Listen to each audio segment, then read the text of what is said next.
Luka Doncic, Dirk Nowitzki e Boban Marjanovic participando do mesmo filme. Não tinha como eu não gostar desse novo filme da Netflix.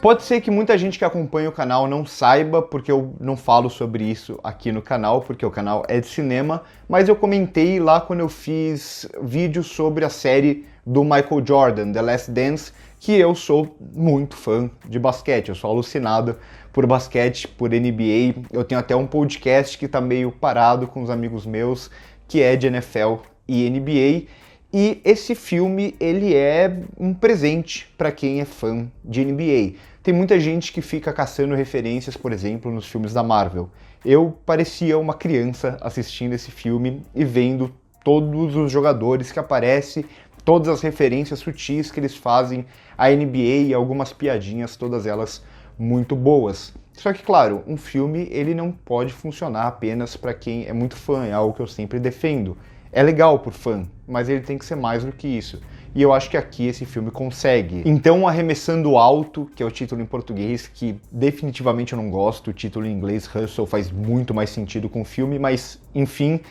esse filme, ele é o novo filme protagonizado pelo Adam Sandler, e a gente já sabe dessa parceria Adam Sandler-Netflix, que nem sempre funciona, pelo menos não pra mim, e aqui a gente tem a direção do Jeremiah Zolgar, que eu confesso que é um diretor que eu não conhecia o trabalho dele, mas ele faz um bom trabalho aqui nessa pegada de filme de esporte. Ele não vai reinventar o gênero, só que ele vai se adequar e trabalhar muito bem dentro da estrutura e daqueles clichês que a gente já tem em filmes não só de basquete, mas filmes de esporte de forma geral. Além disso, a gente tem a participação de muitos jogadores da NBA, como eu falei, entre eles o Juancho Hernán Gómez, que é jogador da seleção espanhola, que já rodou alguns times na NBA, que não é titular na maioria das vezes, mas é um jogador decente, digamos assim, eu gosto dele, e aqui ele faz um bom trabalho como o personagem ali que vai estar contracenando o tempo inteiro com o Adam Sandler, o que definitivamente não é fácil de se fazer.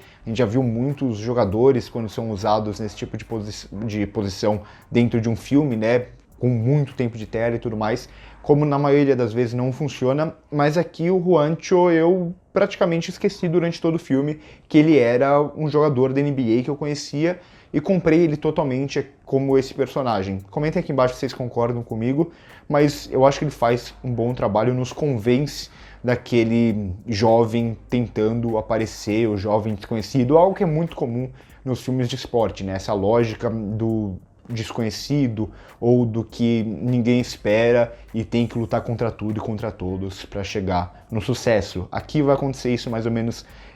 por duas linhas que vão estar juntas o tempo inteiro. Então, tanto o personagem do Adam Sandler quanto o personagem do Juancho. Mas pra mim, Arremesso Alto é, acima de tudo, um filme de quase zona de conforto. Um filme que pisa na zona de conforto, mas não se entrega totalmente a ela. Isso a gente vê claramente, por exemplo, no personagem do Adam Sandler aqui. O Adam Sandler, que é um cara que faz alguns dramas, digamos assim, até alguns um pouco mais pesados e tal, mas que é marcado a carreira inteira pela comédia e pelo mesmo tipo de humor sempre. E aqui o filme ele vai brincar um pouco com essa persona do Adam Sandler, essa persona das piadinhas que ele vai fazer, ou de muitos filmes que ele é aquele cara mais pessimista, atormentado e tal. E o filme ele vai usar um pouco desses dois lados, mas ao mesmo tempo vai focar bastante na relação dele com esse garoto. Então, a partir disso que é meio conhecido já, ele vai criar uma relação de muito coração. O mesmo vale para a própria estrutura do filme. Então aqui a gente vai ter aquilo que é muito comum em filmes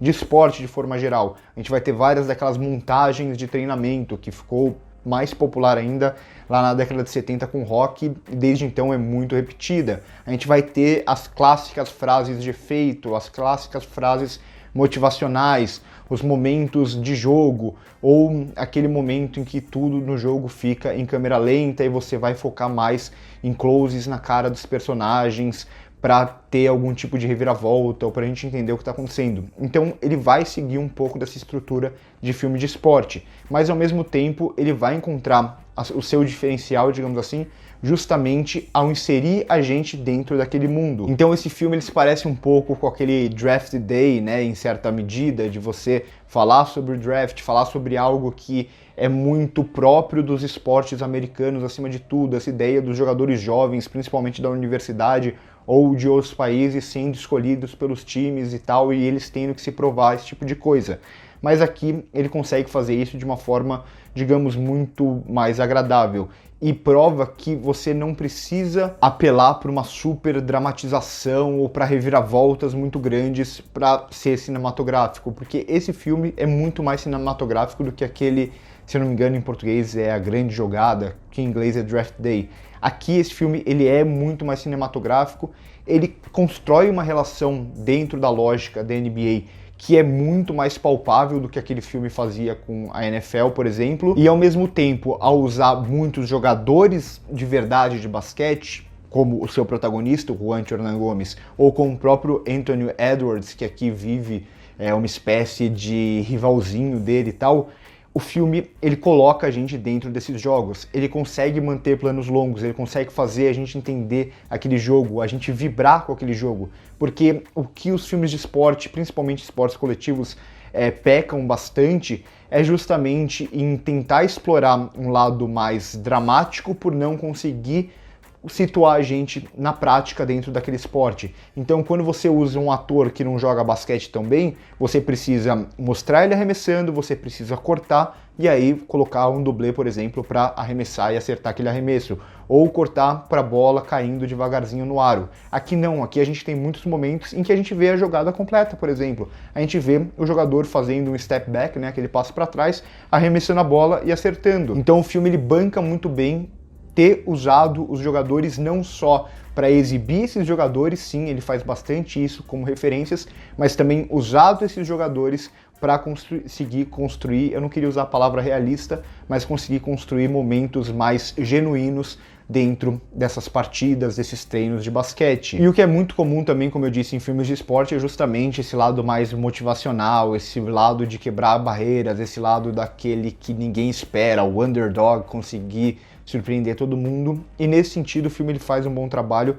com uma boa atuação, uma atuação muito sincera, tanto do Juancho, o que é inesperado, quanto do próprio Adam Sandler, ao construir essa relação de confiança desses dois personagens. Então é um filme que tem muito coração e que não tem medo de ser brega, ele não tem medo de parar e explorar o diálogo daqueles dois, por mais que o diálogo a gente saiba que vai ter um lado meio motivacional, um lado para mexer com a cabeça do garoto, por exemplo, e tal, mas o filme ele não tem vergonha disso, e em muitos momentos, nesses momentos mais íntimos, ele não tem medo de colocar a câmera próxima desses personagens, de colocar a gente próximo do íntimo deles, por mais que seja brega, o filme tem consciência disso. E tem até uma frase muito icônica no final do filme que fala justamente: todo mundo gosta de uma história de redenção, todo mundo ama uma história de redenção. Então o filme ele tem muita consciência de onde ele está pisando, mas ele faz mais ou menos a sua maneira, digamos assim. Ele tem muita consciência tanto quando pisa nos filmes de esporte, quando pisa nesse gênero já muito estabelecido e repetido na história do cinema, e também como ele vai explorar o seu próprio protagonista, como ele vai explorar a figura tanto do Adam Sandler, que é o protagonista, quanto do próprio Juancho Hernangómez. E também tem algumas escolhas de linguagem que eu achei bem interessante aqui, principalmente como ele vai usar o som fora de campo em muitos momentos, né? Em muitos momentos daquela provocação que você não tá vendo, mas tá ali dentro da quadra, ou quando o jogador tá jogando e tem muitas vozes e muitas delas tentando incomodar ele de alguma forma, ou nos próprios treinamentos, muitas vezes ele usando o barulho da bola caindo na cesta, o chuá, né, sem precisar mostrar pra gente a bola entrando. Então só o barulho da bola caindo na cesta a gente já entende o que aconteceu. O mesmo vale para como ele vai estabelecer esses planos mais próximos, né, como ele vai criar por meio da intimidade nossa com esses personagens, usando muito o primeiro plano, ou, por exemplo, como ele vai criar uma rima visual entre o personagem do Adam Sandler na primeira cena, saindo do túnel escuro, para chegar numa quadra e como ele vai usar esse mesmo túnel escuro para chegar numa quadra completamente diferente, uma situação completamente diferente, para contrastar essas duas cenas e mostrar que a partir de elementos comuns a gente vê todo o arco desse personagem central. Não é um filme que vai reinventar o gênero de esporte, nem é a proposta, mas também não é um filme que vai se acomodar totalmente no gênero ou em fazer apenas referências. Ele vai conseguir mesclar tudo isso muito bem, com uma consciência muito grande de onde ele está pisando. Talvez a única coisa que eu realmente não goste aqui do filme, que me incomoda mesmo, é o personagem do Ben Foster, que é aquele